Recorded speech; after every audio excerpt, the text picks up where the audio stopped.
যতই দিন যাচ্ছে নির্বাচন নিয়ে বিএনপি ছাড়া অন্য অন্য রাজনৈতিক দলগুলো ধীরে ধীরে যেন তাদের মূল বক্তব্য প্রকাশ করতে শুরু করেছে। বিএনপি নির্বাচন চায় এবং দ্রুত নির্বাচন চায়। তারা প্রথমে ডিসেম্বরে চেয়েছিল, পরে গত 13ই জুন ডক্টর ইউনূসের সঙ্গে তারেক রহমানের বৈঠকের পর তাদের যৌথ ঘোষণায় ফেব্রুয়ারির কথাটা আকারে ইঙ্গিতে এসেছিল এবং তাতে বিএনপিকে ভীষণ খুশি এবং আনন্দিত বলে মনে হয়েছিল। এবং তখন আমি বলেছিলাম যে এত খুশি হওয়া আসলে এখনও খুশি হওয়ার মতো কিছু ঘটেনি, ঘটে যিনি সেটা ধীরে ধীরে প্রকাশিত হচ্ছে। সরকারের পক্ষ থেকে কিন্তু একবারের জন্য ফেব্রুয়ারিতে নির্বাচন হবে এমন নিশ্চয়তা দেওয়া হয়নি। তারপরেও বিএনপি একা একাই খুশি হয়েছিল। আজকে যে ঘটনাটা বলছি সেটা হলো জামাতে ইসলামের একটা স্পষ্ট বক্তব্য আজকে পাওয়া গেল। জামাতে ইসলামের স্পষ্ট বক্তব্যটা হলো যে লালমনিরহাটে জামাতের আমির গিয়েছিলেন একটা প্রোগ্রাম করতে। আপনারা জানেন একদিন আগে লালমনিরহাটের পাটগ্রামে থানা ভাঙচুর হয়েছে মবের দ্বারা এবং এই পুরো কাজটার দায় যে পড়েছে বিএনপির উপর। যারা এই ভাঙচুরের সঙ্গে জড়িত তারা কোনো না কোনোভাবে বিএনপির সঙ্গে জড়িত, যদিও বিএনপির যারা লোকজন তারা বলছেন এর সঙ্গে তারা জড়িত নয়, এর সঙ্গে জড়িত হচ্ছে ওখানকার পাথর ব্যবসায়ী, যারা পাথর উত্তোলন করে সেই সমস্ত ব্যবসায়ীরা। এটা নিয়ে পক্ষে বিপক্ষে অনেক কথাবার্তা হয়েছে, কিন্তু যত কিছুই হোক না কেন, কে দায়ী না, এটা নিয়ে আপনি সারাদিন আলোচনা করতে পারেন। কিন্তু ঘটনাটা কি? ঘটনাটা হলো কিছু লোক থানা ঘেরাও করেছে এবং থানা ভাঙচুর করেছে, সেখানে পুলিশের সঙ্গে টিয়ার গ্যাস, লাঠি চার্জ করা ইত্যাদি হয়েছে এবং থানার মধ্যে ল্যাপটপ, কম্পিউটার এগুলি ভাঙাভাঙি হয়েছে। পাটগ্রামের পাশে হলো হাতিবান্ধা থানা। এই হাতিবান্ধা থানার পুলিশ ফোর্স যাতে নাকি পাটগ্রাম থানার এই ভাঙচুরে চলাকালীন পাটগ্রামে এসে এদেরকে হেল্প করতে না পারে, এই জন্য হাতিবান্ধা থানাকেও ঘেরাও করে রাখা হয়েছিল এবং তারও দায় যে চাপানো হয়েছে, অভিযোগটা উঠেছে বিএনপির উপর। কিন্তু বিএনপি যে খুব দুধে ধোয়া তুলসী পাতা তা কিন্তু মনে করার কোনো কারণ নাই। তো এরকম সময়ে ডক্টর শফিকুর রহমান জামাতের আমির, উনি লালমনিরহাটে গিয়েছেন। উনি যখন লালমনিরহাটে সাংবাদিকদের মুখোমুখি হন তখন সাংবাদিকরা ওনাকে জিজ্ঞাসা করেছেন যে নির্বাচনের ব্যাপারে উনি কী ভাবছেন। সেই সৈয়দপুর বিমানবন্দর থেকে বের হওয়ার সময় উনি যে কথাগুলি বলেন, উনি কিন্তু প্রথমেই পাটগ্রামের উদাহরণটা টেনে নিয়ে আসেন এবং উনি বলেন যে পাটগ্রামে কী হচ্ছে আপনারা দেখেছেন, এখানে যে মব অবস্থা বিরাজ করছে, এই পরিস্থিতিতে কিসের নির্বাচন? এই পরিস্থিতিতে, এমন পরিস্থিতিতে সুষ্ঠু নির্বাচন হওয়া সম্ভব নয়। তাহলে শফিকুর রহমান সাহেবের ভাষায় অথবা তার মূল যে বক্তব্য সেটা হলো, নির্বাচন হতে হলে দেশে একটা সুশৃঙ্খল পরিস্থিতি থাকতে হবে, আইন শৃঙ্খলা পরিস্থিতি ভালো থাকতে হবে, মব থাকা চলবে না, এরকম আরও অনেক কথা। এখন মবটা চালাচ্ছে কারা? ঠিক আছে, আমি পাটগ্রামের কথা ধরে নিলাম, হাতিবান্ধার কথা ধরে নিলাম, এর পেছনে বিএনপির লোকজন দায়ী। পটিয়ার জন্য কে দায়ী? পটিয়াও তো মব হয়েছে, সেখানে মবের জন্য কে দায়ী? এবং পটিয়া এবং পাটগ্রাম পার্থক্য কিন্তু আছে। পার্থক্য হলো এখানে পাটগ্রামে এই মবের কারণে পুলিশরা এখন বিএনপির লোকজনকে দৌড়াচ্ছে, অনেকের বিরুদ্ধে মামলা হয়েছে, কয়েকজনকে গ্রেপ্তার করা হয়েছে, এগুলো হয়েছে। কিন্তু পটিয়াতে বরং ওখানকার যিনি ওসি ছিলেন তাকেই ক্লোজ করে নিয়ে যাওয়া হয়েছে, যেন দায়টা পুলিশের।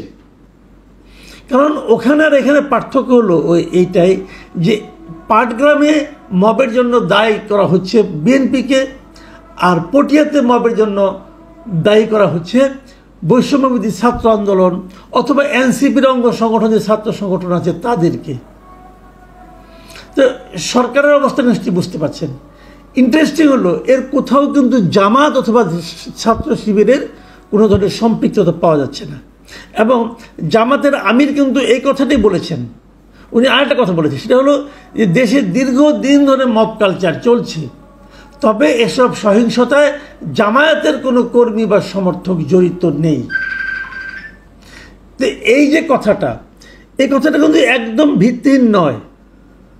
ঘটনা আসলেই সত্য যে তারা তাদের নেতাকর্মীদেরকে এতটাই নিয়ন্ত্রণ করতে পারেন যে তারা এই ধরনের কোনো সহিংসতায় জড়িত আছেন বলে এখন পর্যন্ত সেভাবে আমরা দেখিনি। বিএনপি পারে না কেন? বিএনপি কেন পারে না? এই প্রশ্নটা কে করবে, কাকে করবে? দেখুন, আপনারা এর মধ্যে দেখেছেন যে ঢাকাতেও গত একদিন আগের ঘটনা, ঢাকার একটা হোটেল বরানির একটা হোটেল জাকারিয়ায় বিএনপির যুব দলের একজন নেতা, মনির না কি যেন নাম, সে যে সেখানে ভাঙচুর করেছে, এখানে নারী ছিলেন, তাদের গায়ে হাত তুলেছেন, তার লোকরা যে অনেক কিছু করেছেন, তাকে বিএনপি বহিষ্কার করেছে, তার বিরুদ্ধে মামলাও করেছে। বিএনপি মামলা করেছে, কিন্তু বিএনপি থেকে বহিষ্কার করেছে সঙ্গে সঙ্গে। ওই লোকটাকে ধরা হচ্ছে না। কিন্তু কেন ধরা হচ্ছে না? লুকিয়ে আছে। কোথায় লুকিয়ে আছে? মানে সব মিলিয়ে যে ঘটনাগুলো ঘটছে সেগুলো হলো যে মব হচ্ছে, যদি সেই মবটা এনসিপি বা তার দলের কেউ করছে তাহলে সেই মবের জন্য তাদেরকে দায়ী না করে বিরোধী পক্ষকে দায়ী করা হচ্ছে। আর যদি সেই মবের সঙ্গে যদি বিএনপির কারো নাম থাকছে তাহলে সেটাকে ফলাও করে প্রচার করা হচ্ছে। জামাতের কেউ থাকছে না, জামাত এগুলো দেখিয়ে বলছে আমরা কিছু করছি না। এই হলো গিয়ে টোটাল রিয়েলিটি। এখন বিএনপি যদি বুঝে যে তাদের নেতাকর্মীদের এভাবে দায়ী করা হয় তাহলে তারা নিজেরা কেন সতর্ক থাকে না?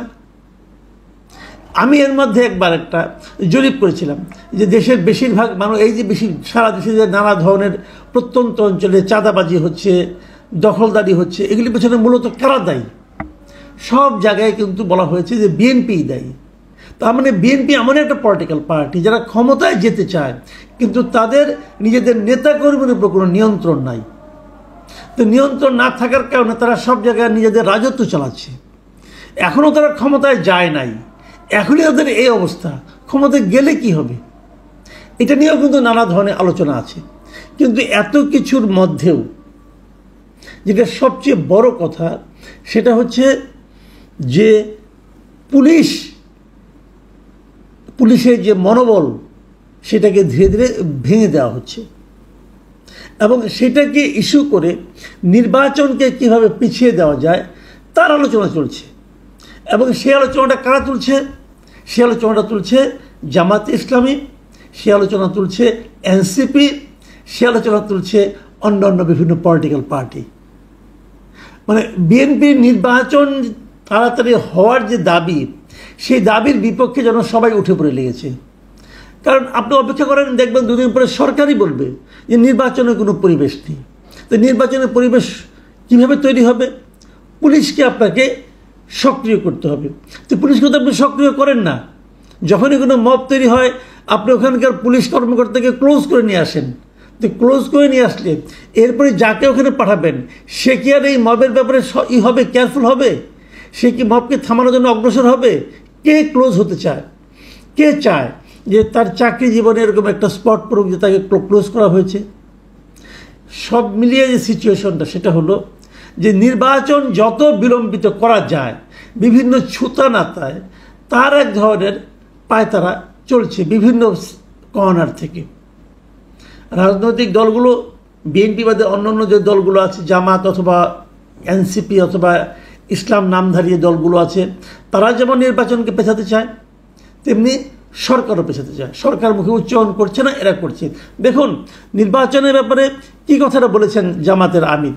তিনি বলেছেন আগে নির্বাচনের পরিবেশ তৈরি করতে হবে, সেজন্যই আমরা সংস্কারের কথা বলেছি।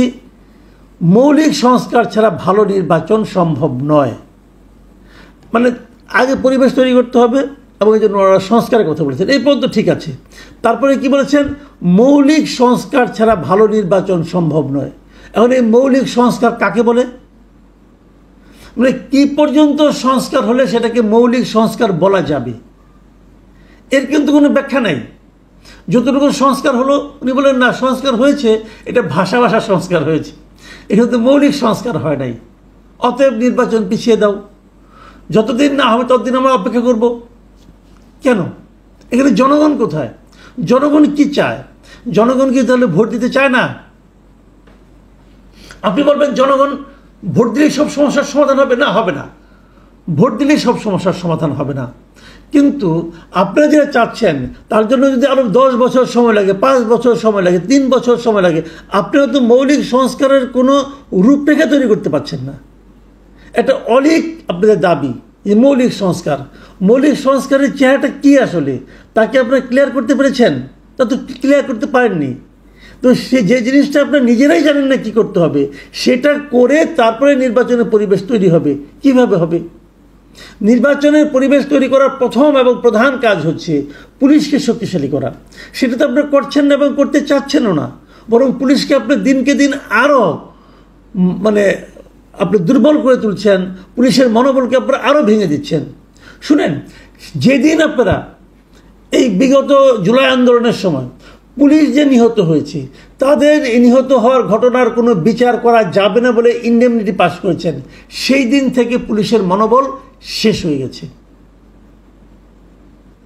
কাজেই এই পুলিশকে আপনারা নির্বাচনের জন্য উপযোগী করে তুলবেন, তারপরে নির্বাচন করবেন, তাহলে সেই নির্বাচন আর আমরা দেখে যেতে পারবো না। এই বিষয়গুলো সবগুলি একটার সঙ্গে একটা সম্পর্কিত। এখন কিভাবে পুলিশের মনোবল আপনারা দৃঢ় করবেন, কিভাবে মৌলিক সংস্কার করবেন, কিভাবে বিএনপি এবং জামাত একমত হবেন, কিভাবে জাতীয় ঐক্যমত্য তৈরি হবে, কিভাবে ডক্টর ইউনূস নির্বাচন দেবেন, এবং সেই নির্বাচন আবার উনি বলেছেন হবে ইতিহাসের শ্রেষ্ঠ নির্বাচন।